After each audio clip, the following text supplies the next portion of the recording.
I'm going to begin tonight with a prayer, and this prayer is called This Ministry We Shepherd, and it's from a book called Come to the Table. So if we could just remember that we are in God's presence, we join together as those of us in Mercy Education Ministry. Good and gracious God, creator of all that is, we gather to praise and thank you for your care of us and of this ministry that we shepherd in the name of the Sisters of Mercy. In the footsteps of Catherine McCauley, we strive to educate the next generation in Catholic values, merciful compassion, and right relationships with all people. May what we do together sustain the school and ensure its mission into the future.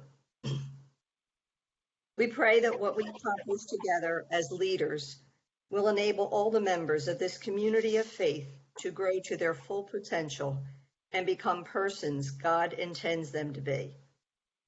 May the Spirit of God continue to shower us with wisdom and grace today and always. Amen. Amen. So welcome, everybody. And since I said the prayer, we have gotten a couple of other folks that have joined us. So before I introduce Mary and Martha, could I please remind everybody to mute yourselves so we don't have any extraneous noises coming through as we're trying to listen to this. So it's my pleasure tonight to introduce you to Mary Lang. Mary, why don't you let them know which one you are, okay? And Mary Lang joined Assumption High School in Louisville, that community, in 2014. She is president, and as president, Mary has been a visionary leader, guiding Assumption into the future. In addition to her many responsibilities as president of Assumption, Mary also participates in Rotary Louisville. Furthermore, she is always willing to interact with students and assist where needed. In previous years, Mary has traveled with students to Washington, D.C. for the Mercy Youth Leadership Conference and to Ireland for an international study abroad trip. Mary received a Bachelor of Arts degree in English from Immaculata College, right down the street from where I grew up. And she also received a Master's in Health Administration and Juris Doctor from St. Louis University. So Mary, we welcome you tonight. Thank you. Thank you. And then we also have Martha Tedesco. And Martha is in her 25th year at Assumption High School, excluding her years as a student there. As principal, Martha handles all the day-to-day activities at Assumption High School, ensuring their students are focused on learning and their teachers on teaching. And that's going to become very evident when she starts to talk about evaluation. She has been recognized as an Assumption Model of Mercy and a 2015 business First 20 People to Know in Education. Furthermore, Mrs. Tedesco has been instrumental in the implementation of professional learning communities at Assumption High School. Martha received her Bachelor of Arts degree in English and History with secondary education certification from Bellarmine University and a Master's of Education in Educational Leadership and Administration from the University of Louisville. So Martha, we welcome you also, and we look forward to what both of you have to share with us this evening. So it's all yours. Okay, well, we're going to get started. And first of all, I have to say, I think my assistant wrote that bio for me. So I have to thank her for saying such nice things about me. She did a great job. But we just want to thank you all for being with us tonight. And we are just very pleased to share with you some of what we've learned over the last couple of years together, building on what we had previously here at Assumption before our arrival. And I would just suggest to everyone, if you do have a question anytime, please stop us. We are happy to answer those right on the spot. You don't have to wait till the end, but we are going to try to save a few minutes at the end for any questions that you might have. All right, so with that, we're going to get started. I know. Did this again. I know. All right. We're going to wait for our PowerPoint to catch up, sadly. Take your time. Take your time. It'll work. Okay, there you go. All right, there we go. All right, we're just going to scoot this over just a little bit. Okay, so I just would like to start, we'd like to start with talking about what are the keys for successful evaluation program. And I think this quote really sums it up beautifully. And I promise this is the only thing I'm going to read to you the whole time, but I think it does a beautiful job. It talks about performance evaluations being the most important communication tool an organization can use. They need not be complicated. They just need to be done. Performance evaluations benefit both the employee and the employer. It's a time to provide feedback, recognize quality performance, and set expectations for the future job performance. And it's also a time to have those candid conversations about performance that is lacking and how performance can be improved. And just to finish, ongoing performance discussions can assist in avoiding serious problems in the future. And I think that does a great job of that essence of what the whole evaluation system is about. And here at Assumption, we really view our program, our evaluation and feedback program, as central to the professional growth and development of each and every employee. And so we have a really growth-oriented process here. And that's what we really strive for, not for it to be punitive, but that it be growth-oriented, but also recognizing that we have to hold employees accountable. And part of that accountability may be if an employee isn't performing, that they would be put on a performance plan, or even, you hate to have that happen, but eventually have to say goodbye to that employee. We'll talk a little bit more about that in the program, but just that focus on the fact that really the best performance programs or best evaluation programs should be growth oriented. With that, I'm going to turn it over to Martha, and she's going to talk a little bit about the faculty side. All right, great. Thank you, Mary. Where did it go? Hold on. Sorry.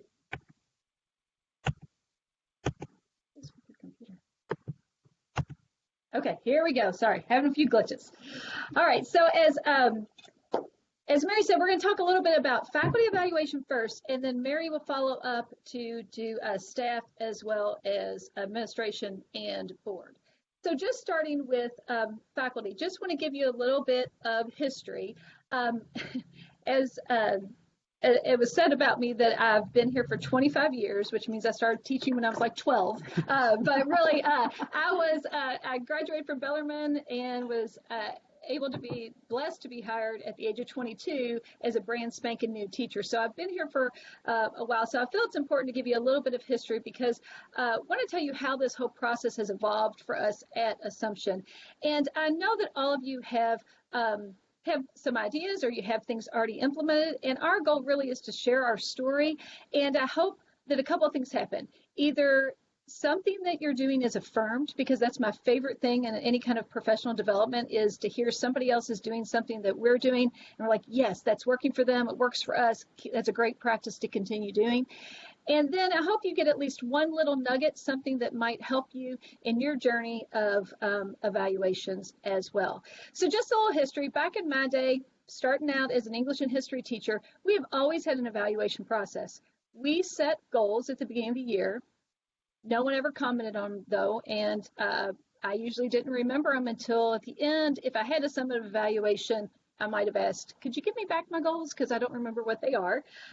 We were always usually observed. There was a process in place, but I have to say, I was fortunate enough that I had administrators who would say, you know, I know you're doing a great job. I'm not going to be able to get in there this year, but I know you're doing great. Which as a teacher, it's kind of nice. You don't have to get nervous. But you know what?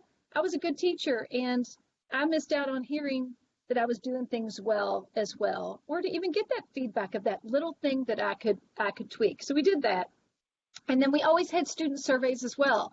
And the student surveys, I reflected on them, which was the most important part. And then I turned them in, but rarely did I have anybody, rather after my first year of teaching, ever comment on them. And so we had it in place, but it wasn't as effective as it could be. So that's kind of how it was in the beginning. Then around 2010, as we started looking at different things, and many schools were going to kind of a compensation plan, kind of a merit pay system, our school decided, our current administration at that time, decided to pull together an evaluation and compensation task force to look at how we evaluate our faculty and staff, but also if we might want to do some part of a merit pay system. At that time, there was a lot of talk about moving away from a stipend system where you pay your teachers for doing those extra things above and beyond outside of the classroom. And they thought maybe a merit pay system might be a way to kind of do away with stipends and to really, really celebrate and compensate, you know, those teachers in your building that are just doing a great job in the classroom, but are also doing all those extra things too. So that's kind of why we started to look at it. And I mention this because as we talk throughout the night, a task force where you include faculty, staff, and administration together researching and looking things is the best way to start any kind of evaluation process and to really get the buy-in from your faculty and staff. So we started with that. When we looked at the faculty evaluation, we created our own evaluation and we based it on the current Kentucky teacher standards at that time.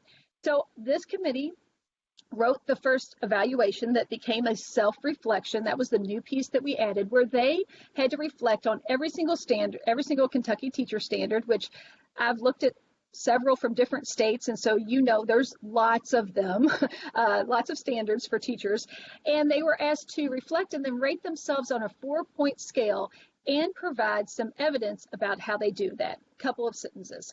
And then they would meet with the administration at the end of the year, and they would decide a final rating for a merit pay incentive. So that's kind of how we got started. And we'll talk more about that 4-point scale and how that merit pay works a little bit later. But for right now, just with the evaluation. So we did that for a few years, and two things happened. The huge success of it was we formalized self-reflection at many different levels. You'll see in a minute everything from goals to student surveys to observations. That was awesome.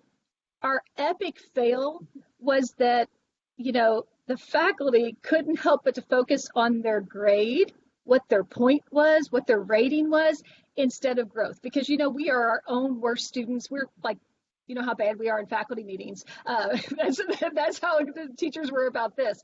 And they could not figure out how to focus on the growth instead of just saying, well, you rated me a 3.5. Why am I 3.5? Why am I not a 4? And what would it take to be a 4? And so we struggled with that because we didn't have anything that helped us to define exactly what was a 4 on every single teacher standard. Well, a few years later, then we had an opportunity for revision. And Kentucky adopted Charlotte Danielson's framework for teaching. And so if you're familiar with that, you know what that is. If not, don't worry, I'm going to introduce you to it in just a minute. And that became the new Kentucky teacher standards around 2014. Also, then the Archdiocese of Louisville decided to adopt that as well. We are not an archdiocesan school, but we work with our archdiocese. And so there was just a lot of work there. So we thought this is something we really need to look at. So as a committee, we looked at it again, and we found there were some things in Danielson that we really liked that framed kind of a new mindset for us when we began to look at an evaluation process across the board from faculty, staff to administration. The thing we love best about Charlotte Danielson is that she acknowledged the complex work of teaching and knew it wasn't as simple as one observation each year. Also, all the evidence was based on actions and not emotions or feelings and intentions. And since these were the new Kentucky teacher standards, we thought this would be an easy transition for our new teachers. But the most important factor was that it was incredibly growth oriented. In fact, Charlotte Danielson never intended, and I'm saying this and I'm going to follow it with, we use it now as evaluation, but she never intended it to be used as an evaluation. It was to be used as teacher reflection. But it is that piece of it that is the essence of our evaluation system. So it really became a foundation for us to prepare teachers, to mentor and coach them, to tie professional development into it, and then in the end also incorporate that teacher evaluation piece. So the other thing that was going on with us, just so you know what was as well, is that at the same time we were researching becoming a PLC school, a professional learning community, and we found a great match because what the teachers liked in the research we found about those that use the Danielson standards is that it structured a self-assessment of their practice, it guided them as experienced professionals, and it developed their expertise through that conscious reflection. We saw that word again, reflection. For a PLC, to become a PLC, we needed a few things like a common language for professional conversation, and that's what the standards provided for us. It also gave us a context to describe and discuss excellence. What does a 4 look like specifically? And it provides that for us.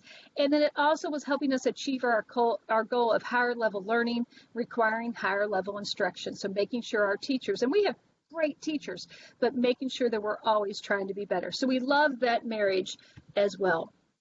So we decided to adopt the Charlotte Danielson framework. And so here's just a little snippet you can find on the internet anywhere, or all the research. We have books on her as well.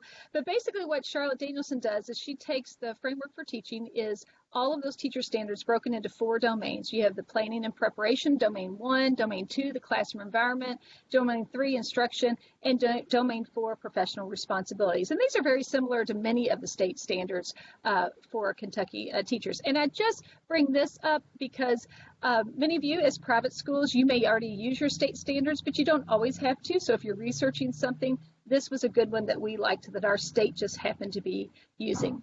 We loved everything in this because it hits all the basics of good teaching.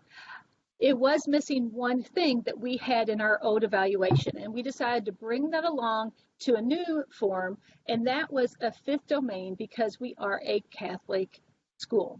And so we brought along what we called our professional commitment, and we added it and just created ourselves to where then we had a section on Catholic identity, the fact that we are in a Catholic school and that we support the Catholic Church teachings. We are a mercy school, so we had a standard on mercy charism and how we connect that in our curricular as well as extracurricular activities. And then the third one was all about assumption, mission integration. And so a teaching standard on how does that teacher demonstrate that she's committed to the pillars, the assumption mission. So we added that piece as well to make it a full thing just for assumption. That's what we'd say too about all of these things is you really want to tweak your evaluations to fit your school, and that's how we did that. So we went back to our faculty and we said, hey, we want to adopt these standards, and what if we had a form that did these things? And this is how you create that buy-in with them. Then it would address all 22 standards, and that's a lot in the Danielson framework, but 22 standards are required, but with less writing. You may remember I said before, they had to provide some evidence in 1 or 2, 3 sentences, and our teachers were killing themselves trying to prove that they had great rapport with their students and that they were creating great lessons. And we didn't really know how to handle that workload for them. Danielson standards provided us a checklist, which was much better. We said, what if it was focused on teacher reflection and growth and make you feel better and not feel like you're trying to get that A+ or B or C, whatever it might be. What if it was tied directly to those professional goals we all make at the beginning of the year and then nobody ever talks about again? And then what if we had a resource for determining differentiation between ratings? What if we actually had a resource that told us what a 3 would look like in classroom management, what a 4 would look like in content knowledge? And we all like that idea. So what it kind of looks is we created a form, and this you can find in all, we stole this right from Danielson. What they have is what we saw was a standard with kind of a 4-point system. You had the distinguished, proficient, emerging, and limited. And that fit what we already had, this 4-point system where are you a 4 or a 3.5 or a 3 within kind of within the spectrum. What we also loved best about Danielson is that she always says the goal is not to be distinguished in every category, in every standard. In fact, that's impossible. No teacher can be a 4 in every single standard, depending on where you are in your level of expertise, your years of experience, also whatever's going on in your life. You know, if you just had a baby and you're trying to make it work, if you're taking care of your elderly mother, that's another thing. You may be sick, whatever it might be. It's just not possible. So what she said is strive for the 3 or the proficient, which is the yellow highlight there. The other thing we loved is that it just really broke down the standard into manageable. We could start to see what's the difference between a 3 and a 4, because as you see, we trained our faculty with a slide like this where we had them notice that in emerging, you have some instructional time is lost. In proficient, little instructional time is lost. And in distinguished, it's a seamless operation. And so there's these words that really differentiate. But better than that, we also were blessed to have not only Danielson, but then our state provided, I'm going to show you this lovely, very detailed little handbook that can be found online as well, where they took the standard and then they broke it down to what would it actually look like in the classroom. And I've looked at some other states as well, and many of your states may do this, but I don't know if I've seen it quite as good as this as far as very specific. So in that handbook, if you're looking at 2C, Managing Classroom Procedures, here's what you'll see. They'll tell you some critical attributes and say, what does that kind of look like? So managing classroom, the students are productively engaged during small group work. The transitions between large and small group activities are smooth. Great, that's defining things. But then they give examples. What would that actually look like in a classroom? Students get started on activity while the teacher takes attendance. I can look for that. As an evaluator, I can look for that and see that as an example. Students are moving smoothly. The teacher has an established timing device if she's trying to do that to manage the time between different activities. And they provide this for every single standard. So it's a great little resource that really helped our teachers. So if they said, gosh, I really want to get better at classroom management, how do I move from a 3 to a 3.5 or a 4? We could pull that handbook and go straight to 3A and help give them. And it helped us define what we were looking for and how to do our rating. So that was very helpful to us as well. We really liked that. So we adopted this form. So now, then we created what is our current process. So this is what we could do every year. At the beginning of the year, I post an evaluation checklist for our faculty and staff, and this is everything that we want you to do in our evaluation process from beginning of the year till the end of the year. And we're going to kind of go through each one of these, but this kind of gives you an overview. So we start with our goals, and really, though, you'll see when we get to the end summative evaluation, their goals should really come from their past summative evaluation to really make this, talk about growing, circular from year to year to year. So those are due in September. And then we do a classroom observation. We have peer observation. We've always had that as well, but we've kind of incorporated, and these are all due before a summative evaluation later in the year. Professional development hours are tied into this. Then we do student surveys and a reflection form. Then we do the end of the year self-reflection form, and then the sum of evaluation at the end. Okay. So you might be looking at that thinking, dang, that's a lot, and that might look really complicated. And Mary just started with saying it doesn't have to be complicated, and it really doesn't. This is a manageable thing. We're going to give you some tips on how it is manageable and how it helps with the faculty and staff. Can I just ask, can you go back a slide? I will, yeah. Thanks. The classroom observation form, the one due within 1 week of observing class, is that a teacher observing another teacher's class or his or her own class? That's the department chair or the administrator observing the teacher's class. Yeah, I'll get to that in just a second. I think it'll make more sense in just a minute. Okay, if you thank hold you. on. Yeah, Martha? sure. Yeah. This is Patty Rachio from Cincinnati, from Mercy McCulley. You all, I really appreciate where you've gone thus far. You do keep saying faculty and staff, and it does sound like a faculty process. And you may get to that at some point, but I wanted to be clear about whether or not you use this across the board. Yes, no, good question. You may have missed that in the beginning if you came in. I'm just talking faculty. I may mention faculty and staff because we kind of have a one that kind of goes across the board. I'm doing faculty right now. Mary's going to follow up with staff and board and administration when I'm finished. So this is just faculty. Sure. Okay, so just to go through each one of those, and I'll definitely get to that classroom observation. So goals, we set goals at the beginning, and I just kind of put kind of the directions. We ask them to look at their past summative evaluation. So you'll see there's a place where they have to reflect and then think what their goals might be. And so we just simply have a form. They have to do 3 goals. They have to state what the goal is, and then some measurable objectives.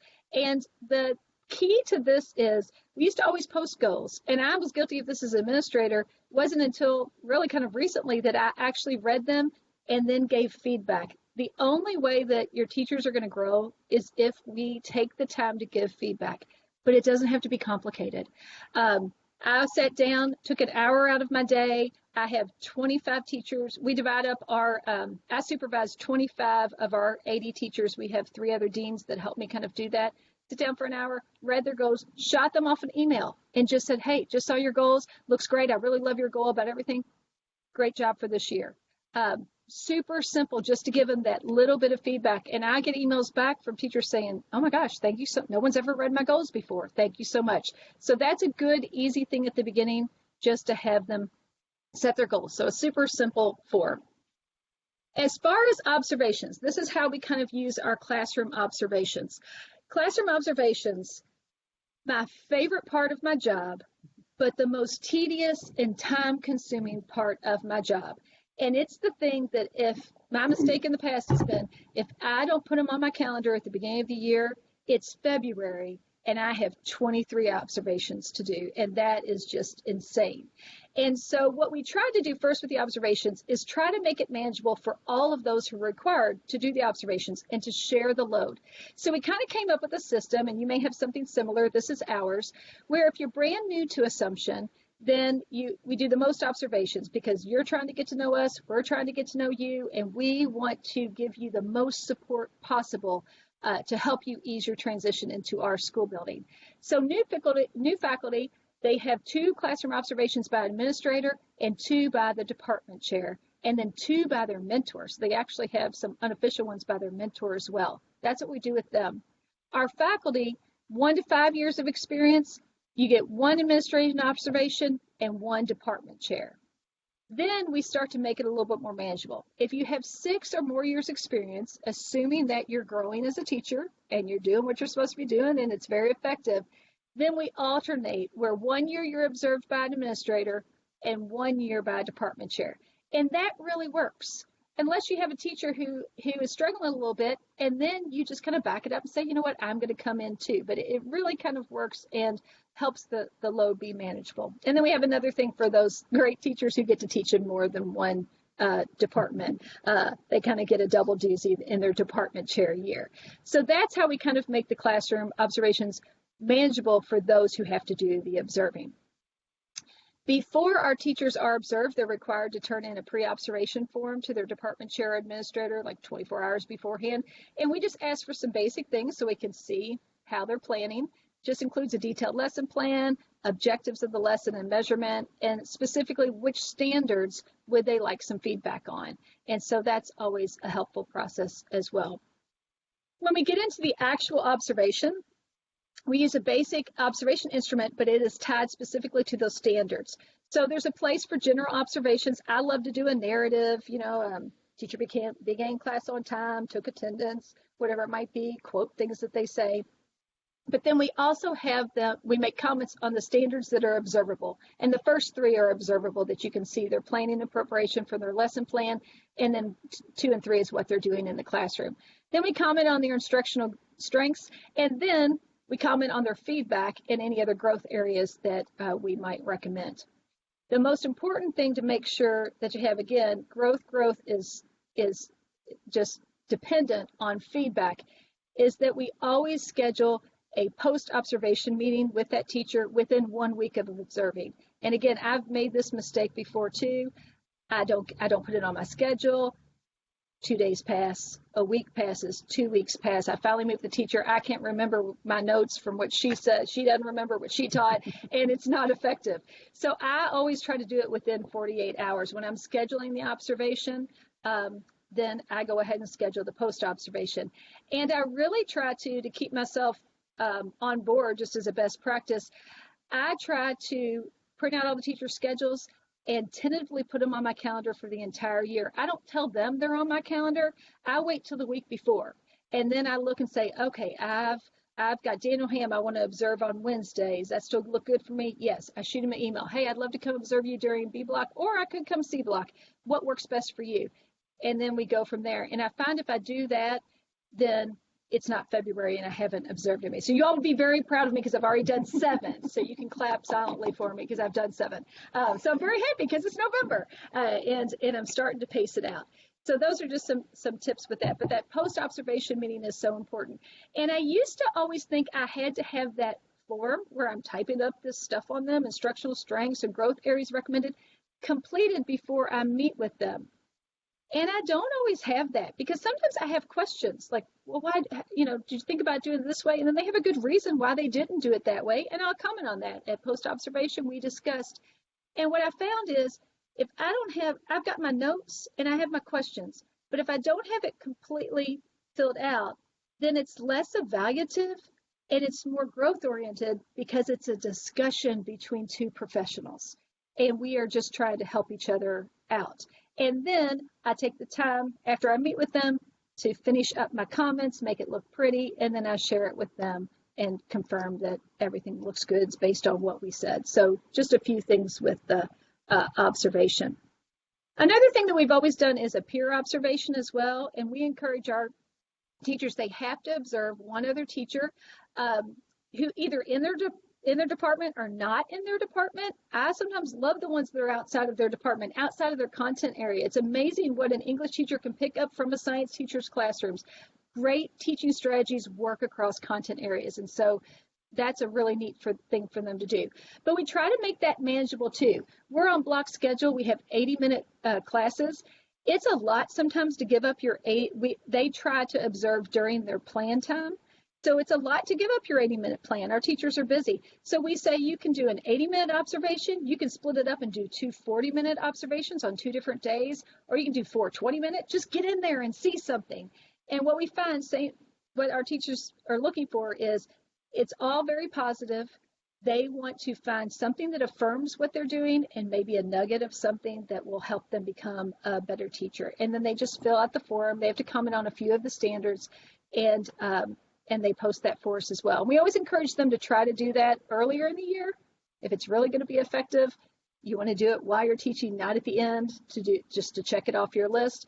And the great thing about this is, when you have peer observation built in, when you are working with a teacher new to your building, or maybe a struggling teacher, it's already built in to get them in and see another teacher. That's sometimes the best way that they can see really good things in action, oftentimes even if it's the same plan that they have. So that's a great thing to do as well, if you can make that work. And if it's a teacher that they want to see, if they want to see another AP teacher who's teaching the same thing, or an AP teacher in a different content area, we'll also provide for them to get a sub if it conflicts. If they teach during the same block, we'll provide a sub for them.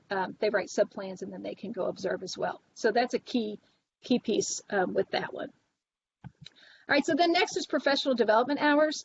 We tie that in as well. Everybody has different professional development requirements. These are hours. We do 50 hours over 2 years, 32 are provided by the school, 18 the faculty are required to get on their own, and they have to fill out a little form where they say where they went and provide any of the brochure and certificate, and they have to explain how this in-service added to their professional development.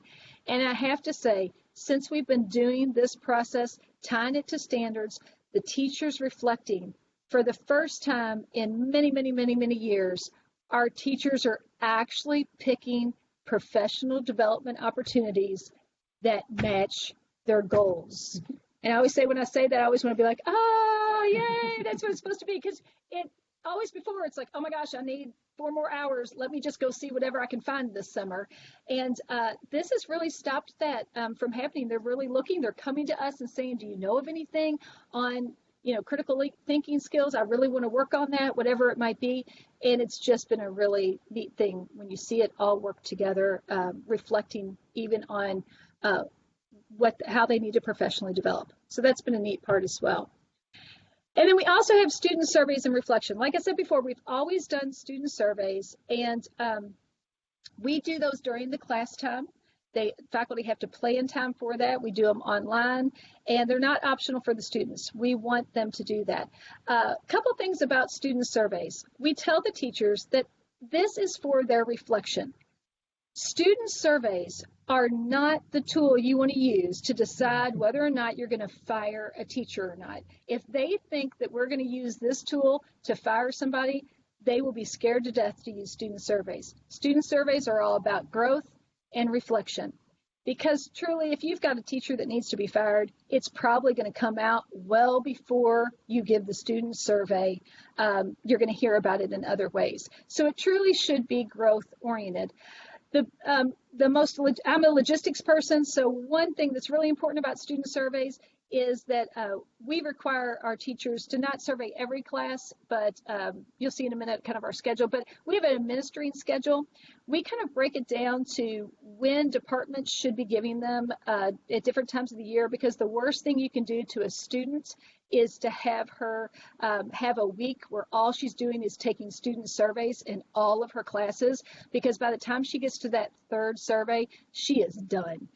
She's not going to give any more really good solid feedback, and you want good feedback. So we kind of use, this is our schedule just to kind of spread things out so students aren't bombarded with taking student surveys all of the time.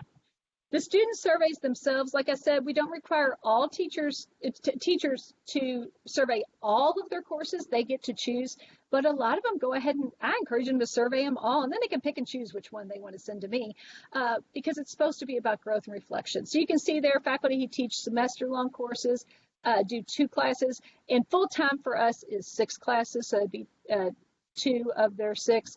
Faculty who teach year-long classes do 3. Because we have semester and year-long courses, and then we have something for part-time as well. When you're looking at the student surveys, I don't know where we've got ours from the beginning. We have just tweaked it over the years. There's a lot of them out there, but we used to just have questions about what the teacher does in the classroom. And of course, that's the most important part. But we found that there's another equally important part, and that is for the student to do some self-reflection as well. So we have student survey questions, and they're just things like, well, one, the name, we always say that's optional. As a survey, everybody likes to be anonymous if they want to be. And then we have them rate themselves on a scale of like always, almost always, sometimes, seldom, not applicable, about themselves. What's their grade? Well, they've told what their grade is currently in the class. Do they participate? Are they prepared? Do they ask for help? Do they utilize resources? Are they proficient at using the technology tools the teacher provides, such as PowerSchool is our LMS and OneNote, different things that we use. And what we found is that if you're taking a survey and the first thing you have to do is self-reflect on what you bring to the classroom, then you're going to be more likely to be really honest about what the teacher brings to the classroom, because you've had to think about it. You can't just go into it like, I'm going to nail this teacher and I'm going to say awful things about her because, I just can't learn in here. Well, if you're not prepared and you're not participating, you got a little bit better chance. So it's just good practice to have the students reflect as well, and then it doesn't become just a tool about the teacher. As far as the teacher, the next set of questions are about the teacher. And rating questions, these aren't the questions, just the topics, but those are the things that you probably have on your student surveys: interest and enthusiasm, explains material clearly, discipline, all of those things. And then we always have a place for open-ended questions as well. We used to just say the bottom of that slide are the 3 questions. We used to say, what does this teacher do well? What could she do better? And then if you mark seldom on any of the questions or have additional comments, put that there. And we found that the kids would just write really subjective things. So a few years ago, a committee of teachers rewrote those questions, and they made it very specific, because we said we teach students all the time, if you're going to give some opinion, you better back it up with some fact. So here we are. What learning activities, assignments, and methods of instruction does this teacher use that help you to learn? What could this teacher do differently along those same lines? And then you still give them the out of, if you have any additional comments, and that might be where the personality conflict comes out or whatever else might come out as well. But we found that this really, the comments that the kids write are amazing. I'm blown away sometimes that I thought, gosh, they could do my job observing teachers the way that they're commenting that what she does is so good. And I love this, but it'd be great if she did this. It's been really eye-opening as far as what the kids bring to it. So then what do we do with those? Our teachers, they have to paste the links to the surveys into a Word document, and then they do one collective reflection on all of the surveys they gave at that time. So they don't reflect on each class individually, but just make it easy on them. Again, it doesn't have to be complicated, just one form that asks these questions, and we just ask them to reflect, and not a paragraph. They just need to write a few sentences. What stood out or surprised you in your student surveys? What did your students recognize that you do well? What suggestions did your students make that you might consider implementing? And then if there's any significant variation between your students or classes, a place to put that, because every year every once in a while you get that one class that the chemistry is just so off, and so they might mark it down because the class is just struggling, and all your other ones are great. A place to comment on that as well.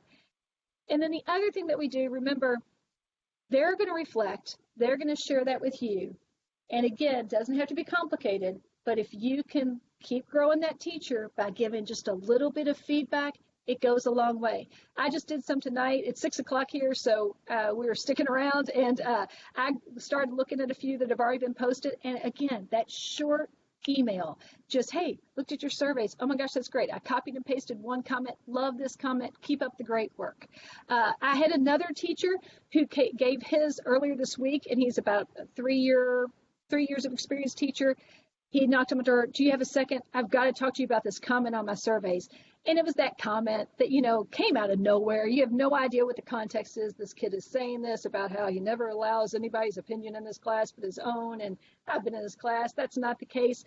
And we had the best conversation about, you know what, if you didn't see it anywhere else, you can let this go. But the most important thing is just be mindful of it. Somebody was having a bad day, or somebody really kind of feels that way. Maybe she's super introverted. And don't change anything, but just be mindful. And that's such a great reflection of the class to have. So that's what we do with the student surveys reflection. And then the final thing that the teacher does is we have a form that is a self-reflection. And this is where I just copied and pasted the directions that are at the top of this form so you can kind of see how it works. This is where you take all of those Danielson standards, our Kentucky teaching standards, and use that chart where you're going to rate yourself on each standard. And those are what we do: distinguished, proficient, emerging, and limited. And they just have to check. So before they had to provide evidence on every single one, now they just kind of check where they are. This is self-reflection. They're professionals. I trust them with this. And then, so here's the checklist. So they're just going to check where they feel they are. And then at the end of each domain, we added this. We wanted some more reflections. So goals. So under planning and preparation, we asked them to comment on a few things. And again, not a ton. Doesn't need to be any more than the box that I've provided here. But what are you most proud of from this domain? Specifically, how have you grown? How have you met your goals? And this is where we get, I did it. I met goal number 1, or I didn't quite get to goal number 2, or goal number 3 really didn't work out this year, whatever it might be. And then the third thing is, how do you plan to grow in the future? So this is where they start to plant the seed of what might my goal be for next year. So when they come back to me in August and those goals are due in September, they can look back at this and remember what they were thinking in April and May before summer and everything else erased their memories of the previous year. So that has been a good thing as well. So they turn that into us and the administrator, and then the administrator reviews it and then meets with the faculty and staff. And again, this is time consuming. It could be 30 minutes, but it's the best conversation you'll have all year. We basically take their self-reflection document, which is a Word document. We save it as their sum of evaluation. We type in some comments. Yes, that's a great goal. So proud of you. That's awesome. We kind of go with their rating unless we know there's something that they might need to work on. I had a teacher that was discovered through her surveys that the kids weren't understanding her rubrics. I looked at her rubrics. I said, oh, you do need to work on this. So when she rated herself on formative assessment, she had it a little higher. I just marked it down and said, you know what, we talked about this year. Let's make this a goal for next year. And then that's been her focus all year, and she has greatly improved with that. And so then after we meet, then we do our final rating, which Mary will talk about in a minute, and we send it off to the faculty. So that's kind of our whole thing in a nutshell. It has been wonderful for growth of the teachers and for giving them that praise and that specific feedback that they can have. The other thing that it does is it really provides the groundwork for a student, for any teacher that might be struggling. If you discover through this process that a teacher has a significant area of growth needed, they really need some work on several of these standards, then if you need to put them on a professional improvement plan, it's already built in with set goals and specifics, and it feels very much a part of that, and it lays all the groundwork for that.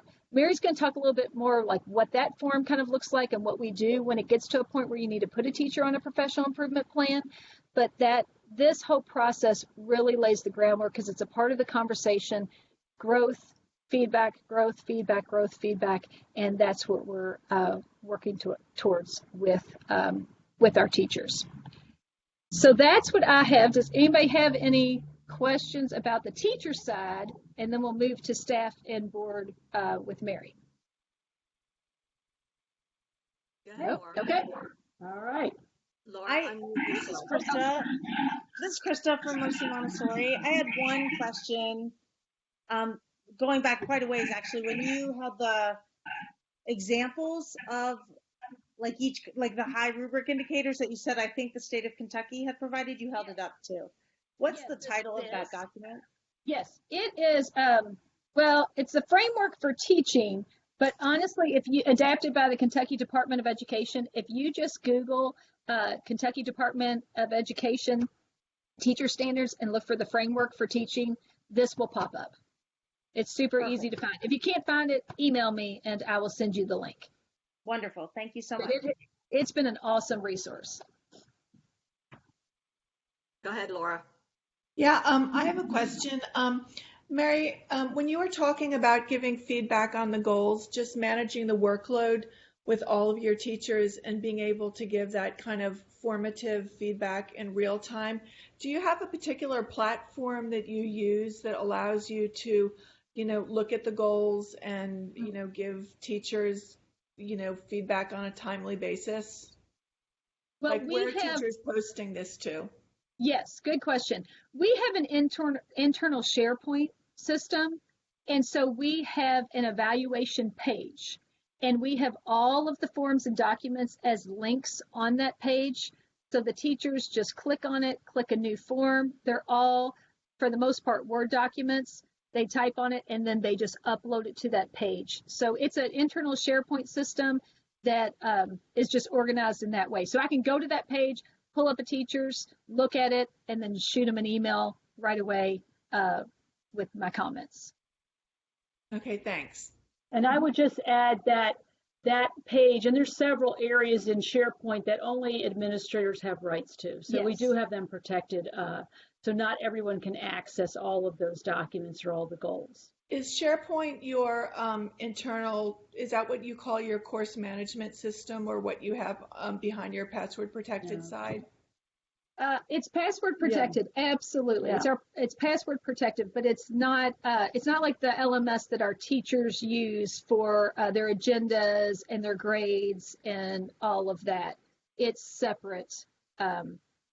It's our password protected internal, I guess kind of like an LMS for faculty and staff. Okay, thanks. Yeah.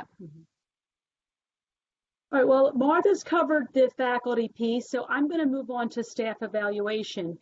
And just to start, as we said on the faculty side, we've had some some starts and stops and some fails, and we had that also on the staff side in developing a process that would work.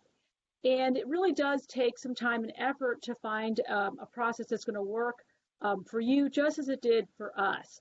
So when I started here at Assumption, we actually had a system where we were in the process of developing a evaluation form for each individual staff member based on their position, which was a super cumbersome process and it was really difficult to manage, and we really had a lot of we really struggled with that. So that was something that we knew that we were going to change. So one of the things I had mentioned in here is about a task force, and we use task force here all the time. It's a great way to get input from various constituents within the organization, but it's also, it gets that buy-in. So it's not that top-down approach. So we had the faculty that were being evaluated, and they were on a merit-based system, but we were really struggling to move staff into that as well because their positions are so dissimilar. And so we struggled a little bit on the staff side. So as I said, we were trying, and we had a number of staff. We had an individual evaluation form, But like I said, just too cumbersome, and our directors did not like it because anytime there was a change in positions or if or jobs or anything relative to that position, it required a whole redo, and that was a real struggle. And when you're thinking we only have about 50 staff members, we had this massive process that was very cumbersome. So we knew we had to streamline that. So we actually convened a new task force in 2017, and the real purpose of that was to develop a form and to pilot a form that we could use on the staff side, and that would be for administrators, directors, managers, and also non-managers. And we were really trying to develop one single form, and then we decided actually to split that. So we have an administrators, directors, and managers form, and then we have a separate form for non-managers for evaluation. So the way we started out was we piloted the forms. So we gave it a test run for a year. So for the 2017-18 school year, we conducted staff evaluations using those pilot forms. And what we did was we did not tie our merit pay system to the pilot forms. That year, all staff got a full 3% increase. So we did not tie it to merit pay, even though on the faculty side, we were tying their performance to merit pay and their evaluation to merit pay. But we figured really the best way to pilot this form and to pilot this process was to not get involved or not kind of muck it up with the merit pay system. So we kept it separate. So after that year, we solicited feedback, we used surveys, and we surveyed our supervisors, our employees regarding the pilot form. We got some great feedback. They felt like the forms were too long, they were repetitive, they felt categories kind of sounded the same. So we knew we needed to make a change there and streamline the form a little bit. And we actually had a mid-year review and an annual review. And again, both employee and the supervisors came back and said, it's way too much. We don't need both. So we actually eliminated that mid-year review. So great feedback there. So we revised, we condensed the forms, and then July of 2018, we started using those newly revised forms. And so that 18-19 school year, we finally were able to move staff to the same merit-based pay system as our faculty. And that was huge because it took us a while to get there, but we finally did. And developing your form, it really needs to be broad enough that it covers all staff, but still allows supervisors to properly evaluate their individual employees. So I will just say regarding our performance evaluation form, I don't think there's anything magical about it. Full disclosure, there's lots of great forms online. Colleges, universities have their evaluation forms online. And so we actually took several of those and kind of worked to pull what we thought were the best of those together in order to create our own form. So that's just complete honesty there. And it's not a perfect fit. You really do have to work to tweak it to make it your own. And of course, the first thing that we needed to do with any form is we had to add in that piece just mirroring what the faculty form is on our Catholic identity, mercy, charism, and of course, mission integration. So that's the very first category on our form. And then actually, once we piloted the form, I felt like we could tweak it further and make it even better. But really the overwhelming response from our directors and our managers was they felt like, you know what, we just need to leave it alone because it's working. And the employees are used to this form, we're used to this form, and we feel like it really does help us have those great conversations with our employee, and didn't want to try to kind of make that change and tweak it anymore. So we have actually left the form alone after we made those first revisions, and it's worked for us. Okay, so just a little bit about how our process works. We have an HR manager here. I know there was some discussion at the Mercy Conference about, how you are staffed in your HR department. And what I tell people here at Assumption is that we have an HR manager, and she is in charge of the process of HR. But when it comes to the head of HR, it's me and Martha. But we do have an HR manager that helps to keep the process moving. And what she does is March of each year, she sends the supervisor an email with instructions and attaches the appropriate forms for his or her employees. And that's the start of that process. The supervisor then sends that evaluation form to their individual employees and requests that staff member to complete the form with a self-evaluation and a rating. And they give them a certain amount of time to do that. Once the employee completes that self-evaluation and rating, they return it to the supervisor. And then the supervisor sits down with the employee and actually has that conversation. The supervisor will have her also include a self-evaluation and a rating as well. And it's all done on the same form. We used to have 2 separate forms for that, and it became really very confusing and, again, cumbersome. So we really wanted to streamline that. So we do it all on one form, and that has worked really, really well. Okay, so one of the things I want to impress upon everyone is that, and this is what I tell the employees here, is that, the form is secondary. What is most important is that discussion, that meeting between the supervisor and the employee regarding the performance, the goals, and expectations. That is really critical to the whole performance process. And that honest dialogue, that two-way conversation with both parties can share their observations, their perspectives, comments about job performance, both positive and negative, that is really key. And something I also talk a lot about too, especially our managers, the directors are a little bit more seasoned, but our managers is that, when you have that meeting, that is not the time for the gotchas. That is not the time where, you've been holding back and waiting for this moment to let loose because you're mad this person's been tardy, every day for, the last 6 weeks. That's not what that time is for. If you have a problem with an employee, it must be addressed prior to that performance evaluation. So if you've got an issue with tardiness, or you have an issue with, the person, completing the job, whatever that is, you should be having ongoing conversations about where those deficiencies are.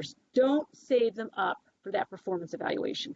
Now, on the other hand, if you have talked to that employee about being tardy and that has not improved, well, then you're going to definitely talk about that and discuss it at the performance evaluation. And you're going to rate them low in that area. So that's something that we're really working with our staff on, because that's a little bit hard for people. They really struggle with having those conversations, especially we're all about the praise, but sometimes I think it's really hard for some of our employees and our supervisors to have those conversations about where their employees are deficient.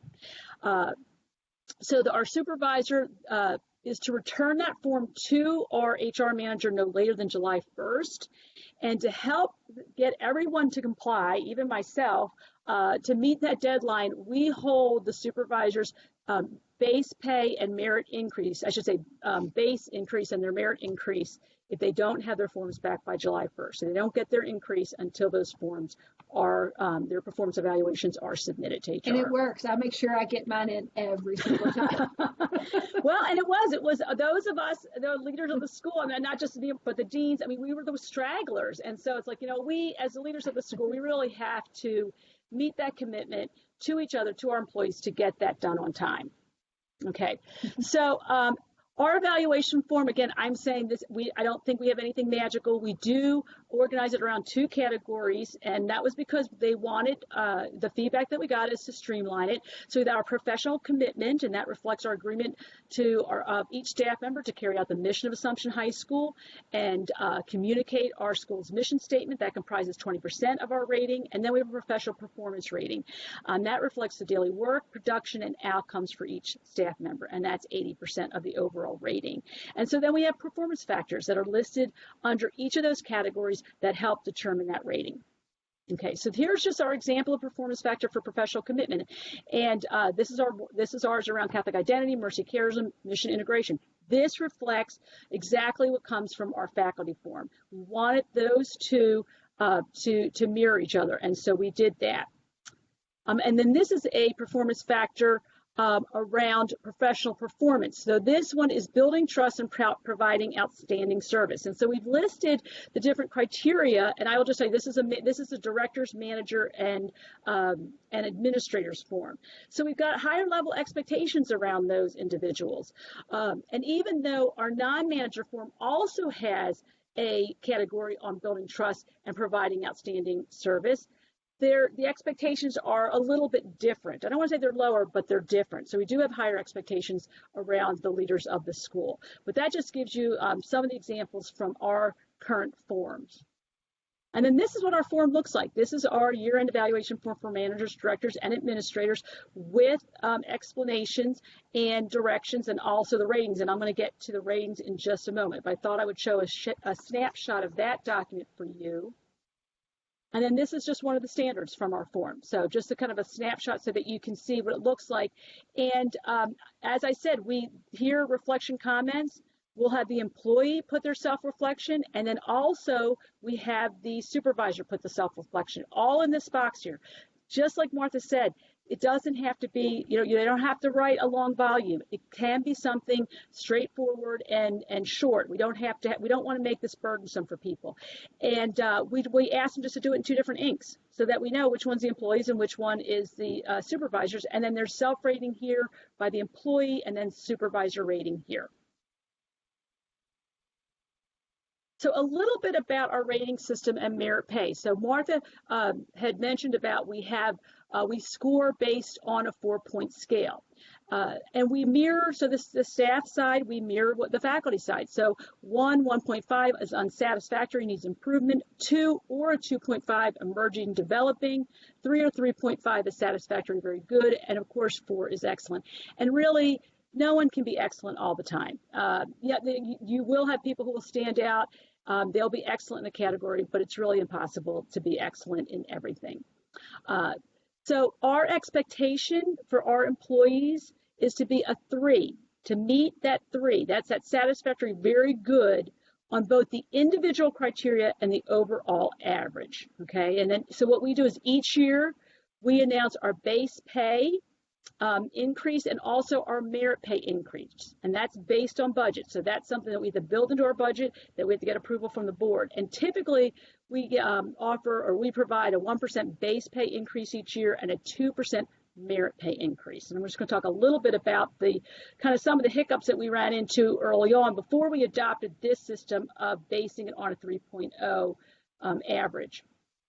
So we, like I said before, we've had some tries and fails, and this was a big fail.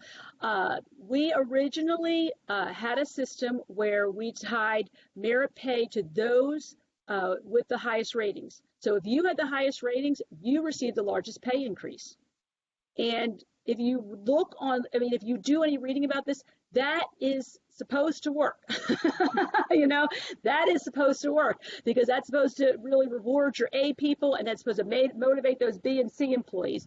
But you know what the problem is that all that emphasis on growth and development goes out the window, because what we found is that employees really struggled with their supervisors over that rating.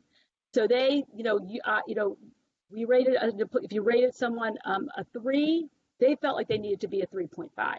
And then they wanted to know why they weren't a 3.5. And what did I not do? What am I missing that I didn't get to a 3.5? Name 3 or 4 things that I didn't do that would have got me to a 3.5. How do I get to a 3.5? How do I get to a 4? So it became really difficult conversations to have with employees. And so those that focus on growth, that focus on development, that focus on self-reflection, forget it. It was all about how I'm being rated. Because employees recognize that if they received a higher rating, they received a greater, higher merit increase, and that would be what I would call the snowball effect. Because if they got the higher rating now and their pay went up, well, then next year it's going to go up more. So they didn't want to lose that. So that's really was motivating employees to kind of really fight for the highest rating that they could, instead of saying that this is a growth opportunity and how can I be better. So everyone was very frustrated and resentful and exhausted. So we moved away from that system. So we've adopted that system. If you are a 3 or above, you get the full base and merit pay increase. If you are below a 3.0, you get only the base percentage increase. And if you're below a 2.5 or on a professional improvement plan, you get no increase at all. So that is what we've adopted. And that's gotten away from whether you're 3 or 3.5. Now we really can talk about that growth, that development, that self-reflection. How do I become a better employee? How do I do my job better? As opposed to, I think I'm a 3.5 and you think I'm a 3.0. So that's really helped us. And that's what we want. We want our employees to, we want them to be at least a 3.0, and most of our employees are above that, but we want them to strive to at least meet that. And if they do, then they are entitled to that base and merit increase. So that's something that took us a long time to get to, but it has actually worked. And then I'll just point out a couple things on the staff goal side. It's identical to the faculty system. Our goals are due in September. We have our supervisors reviewing them, and I review the staff side goals as well. Goals are reviewed and discussed with the employee and the supervisors, and we ask the supervisors to weigh in on their employee goals, and they are included as part of our annual review and performance evaluation system. Best practice is to tie employee goals to the strategic plan. I would say for our directors and our administrators, that does happen. I would say sometimes for other employees in the organization, we don't necessarily meet that mark, and we're working towards that. So one of the things, we are at the tail end of our current strategic plan. We're moving into a new strategic plan. And we're going to be working on that, making sure that all our department goals tie to strategic plan, that individual goals tie to the department and the strategic plan goals of the school, and that it's really important for every employee to recognize that their work ties back to the mission of Assumption High School. It's not just the leaders' goals that have to tie back. Everyone's goals should be supporting the mission. You should see your work in everything we do here. So that's really important as well. So that's something we're striving towards. And then I want to touch base really just quickly on the introductory period, which is what we call it. You may call it a probationary period. We moved away from that language because a probationary period is actually a disciplinary measure. So now we use the term 90-day introductory period. That's the first 90 days of work here. And this is on the staff side, not the faculty side. But we are using this more and more to really vet candidates before we offer them regular employment. And our system is that the HR manager will notify me if we have an employee who is coming up on their first 90 days. And what I do is I meet with the supervisor and I ask the question, is that person wowing you? Are you thrilled, absolutely thrilled to have that person in your department? Because if you're not, this is the best you're ever going to be, is that first 90 days. And so it has helped us kind of look at employees in a different way. And we've actually had some hard conversations with some employees that first 90 days to say, we don't think this is the right fit for you. We don't think that this is a place that you want to be. So it is a really great way to kind of, for that, not just for you, for you to figure out that employee, but also for them to figure us out as well. And sometimes it's just not the right fit. And so that gives us both an opportunity to walk away. And I think it heads off a lot of trouble further down the road. So we're being much more intentional about that. We actually have a form that must be completed by the supervisor during that 90-day period in order for that employee to become a regular employee after that 90-day period. So that's been a really good tool. And then also just a little bit about performance improvement plan. We have a form around that as well, both on the staff and faculty side. And I would just recommend everyone to take the time to really develop a very strong performance improvement plan. It should be in your faculty and staff handbook. You're going to want a good form around it, but it's really crucial in order to work with an employee to improve, or at least, and if that employee does improve, then you've got the documentation to demonstrate that you have worked to try to improve that employee. And then if there is a termination, you've got some documentation to support your decision on that termination. And then just a couple things I'm going to run through: principal, and then head of school evaluation, then board evaluation. We do not use a specific form for the principal. We use that form that I've been discussing in this presentation. There are many schools that do use a specific evaluation form for principals. There's some good examples on Basecamp. There's some online. We've just chosen to keep our form that we use for all of the deans and administrators. And another thing that we do here is that we survey our faculty and staff on both the performance of the principal and the performance of the president. And that is a really effective tool. I'm going to talk to you in just a little bit about that, but we also look at strategic plan goals. So that's all part of that review process. So again, we survey our faculty and staff. We do it every other year. Those off years, we survey on the deans. And this really provides faculty and staff the opportunity to give feedback about our performances. And it has to truly, truly be anonymous. That is absolutely crucial. No one's going to give you honest feedback if they think that they're going to be found out. So it has to be anonymous. And I think you have to be prepared for a couple hurtful comments. And there's always a few comments that you're scratching your head and you don't quite understand where they're coming from. But if overall it's positive, then you know that you've got the backing of your faculty and staff and they're behind you. One of the things that we've done recently is that we share the full results of this survey. These are both principal and president, including all comments, so it's rather lengthy, with our board of directors and also our leadership team. We believe in transparency and accountability are really key for the top leaders of the school, and I think that how we see it is this builds trust between our board and with our other school leaders, so our leadership team. And we recognize that these are the individuals that we're going to seek out for guidance and for support. And if those results are negative, so those are the people we're going to go to. So we are sharing those results, and it's really has a positive effect. So the head of school evaluation, Mesa makes it really easy. They've already developed the form and we all have to use it. So it should be, typically it's a base camp, or I think that it gets emailed to us also every year, but I have that form if you need it. I'm going to show you a little snapshot of that. But our board chair here completes the evaluation. He does it with feedback from our executive committee. So that's what we are doing currently. And I think what we're going to move towards is actually surveying our entire board so that they can have input on my performance, on the head of school performance, because we think that that would help them also feel, because we'll get questions about, we had a survey with our board about the head of school, and they said, we've never been asked about the performance of the head of school. Well, we probably should do that. So we are going to be moving towards that as well. And then we can provide that completed form to Mesa once we have those results. And actually, one of the things that we're moving towards is actually sharing that completed evaluation with our entire board. I share it with our executive committee, but we are going to move towards sharing that with our entire board. And we just feel like that is that piece of transparency and accountability, which is really important. And I would just put a little plug in here that I think it's really important to have a strong executive committee. Those are really my most trusted advisors on the board, and really the biggest cheerleaders and supporters. Those are the people that you really go to. So it's time well spent to really develop that strong relationship with your exec committee. Okay, so and then here's just a snapshot of that head of school, that annual evaluation form. And again, I think that's on Basecamp, and I think Sister Lisa actually emails that out every year.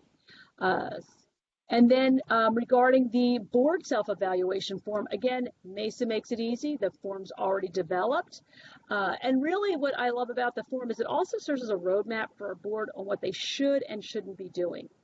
So we do it at the end of the fiscal year. We send it out after our July board retreat. Again, responses are anonymous, and we tell our board that so that we can get some honest feedback. There's always some kind of a negative feedback, even though this is not necessarily aimed at the head of school. But typically, I think it's just a lack of understanding on the part of a board member as to their role or actually what's happening in the meeting. So there will be a question around, do you feel you have adequate input into the stewardship reports? And I'll have a board member who will say, well, I don't even know what I've never even heard of the stewardship report. So we spend a lot of time in our board meetings talking about the stewardship report. So that just shows you there's sometimes there's just that lack of maybe understanding of what happens at the meetings. But really part of our job is helping our board members to feel empowered and to understand what is important. And so we do compile those results. We share those with Mesa, but we also share them with our entire board so that they understand, they can see that feedback as well. And that's an important step because that closes that loop. And it's one to easily overlook because I think there's some years that we've done that where we have forgotten to share those results with the board. We are now doing that regularly. So the board should see what that self-evaluation looks like as well. And then that's just a snapshot of that self-evaluation tool from Mesa as well. And then just to wrap up, as we mentioned, evaluation, it really is an important part of growth and development for everyone in your school. And it does take some time, but it is time well spent.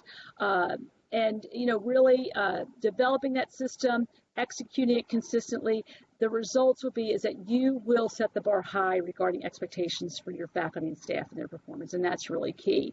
And it does also serves as that foundation for transparency, for accountability to our board, our faculty and staff, and each other. So with that, we've got a few minutes for some questions, and we're happy to take any questions that you might have.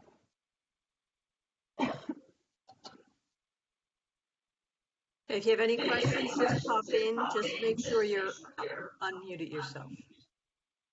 Did somebody start? Will this PowerPoint be available to us? Yes. Yes. We actually, this presentation has been recorded. So the recording will be available to you, and the PowerPoint is on it, but I think she'll also send you a copy of the PowerPoint itself. And that's Kim Baxter. She was not able to be here tonight, but she will take care of sending that to you. Thank you. Any other questions?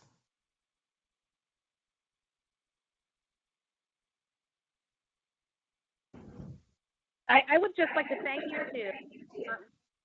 Oh, thank you. It's a ton of information, and it's clearly been a journey for you. I guess if I had a question from the beginning of the process to where you really feel like it was clicking and ticking, so to speak, how long did that take? And truly appreciate the inclusiveness of task forces and the importance of getting the buy-in. So kind of a time frame from sort of soup to nuts.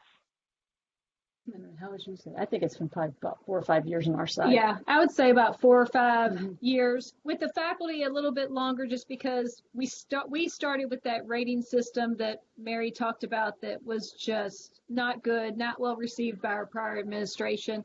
So when we came in together 5 years ago, we started at the same time in our current jobs. Our goal was really transparency and accountability with our faculty and staff. And so we worked really hard and focused a lot on that. But I would say I've been amazed by even just, both things. Staff, when you're evaluating staff, your supervisor's working with your staff on a day-to-day basis. If I'm going to evaluate my administrative assistant, I'm working with her all the time. The faculty, we really want to, that's why we have so much in there. You got to touch them more than just that class observation. So it's all those little touches to really kind of see their growth and to give that feedback. But I have to say that this combined with our work as a PLC school, for the first time, I had a veteran teacher of over 40 years teaching saying she's never been so motivated to improve her student learning in her classroom as she was this year. And it's a combination of the conversation and the talking and the PLC where they're talking together about, but it all kind of goes hand in hand. And when she emailed me that, I was like, okay, if nothing else has gone right this year, that I'm going to hang on to this. But so it takes some time, but the key is that conversation, and with the faculty, just touching them more than just that classroom observation, and it's that dialogue. So, but yeah, it does take, I would say we've been together in this for 5 years, and I would say it's taken a good 4 to 5 years to get there. Yeah. Thank you. Go ahead, Laura.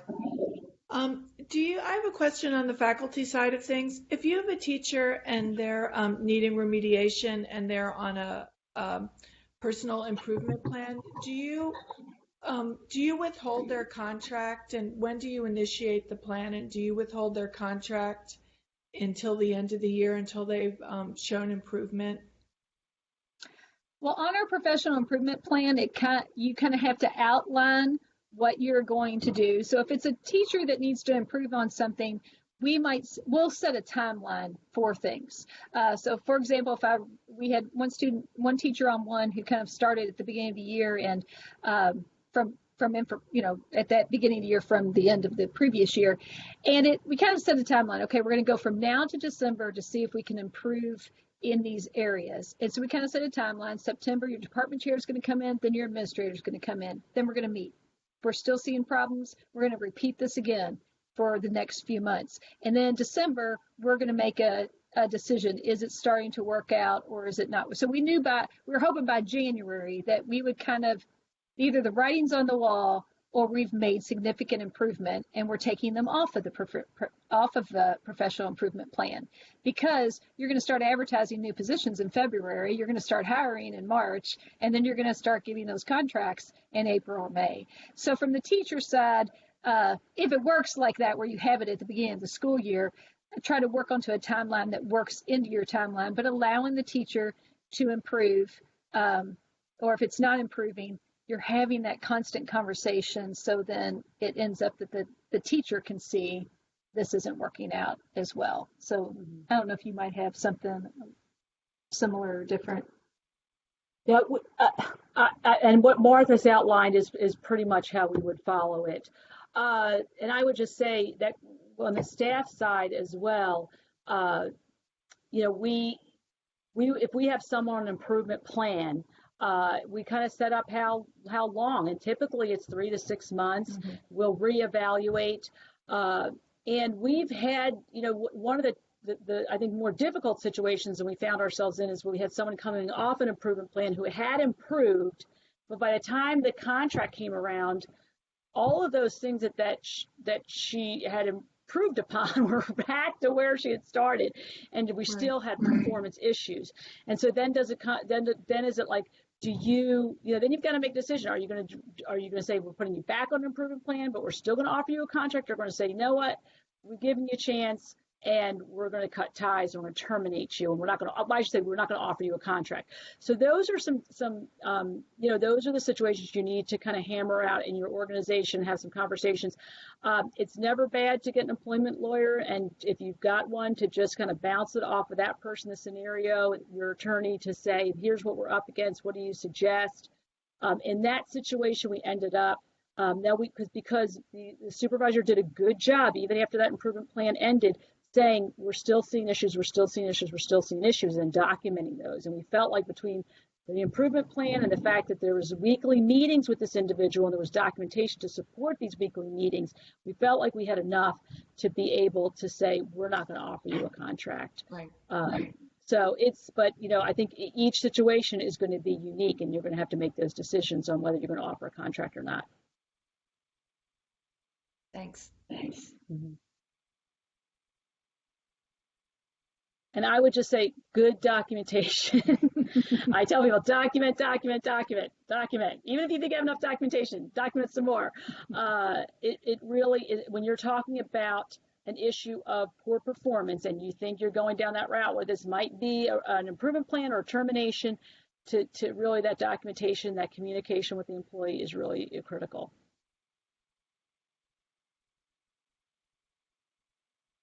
Any other questions?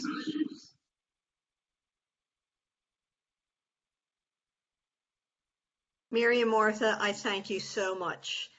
The very first time I was at a meeting with Mary and Martha out at Assumption, one of the things that was said was that everything that they do has to fit 2 criteria. It has to be meaningful and it has to be intentional. And obviously the path that you have taken through the evaluation of your faculty and staff and your board has definitely been meaningful and intentional. And I love the way that you look at what were your successes, but what were your failures also, and you're not ashamed to be able to say that you have some failures, but that you're able to improve upon them. So I hope that everybody has really gained a lot of information and are able to move back into your schools and to be able to apply some of these techniques that they have shared with us this evening.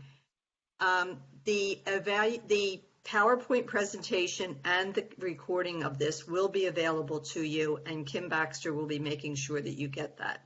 So thank you all for coming and being with us, and great hand for Mary and Martha. Thank you so much. Thank you.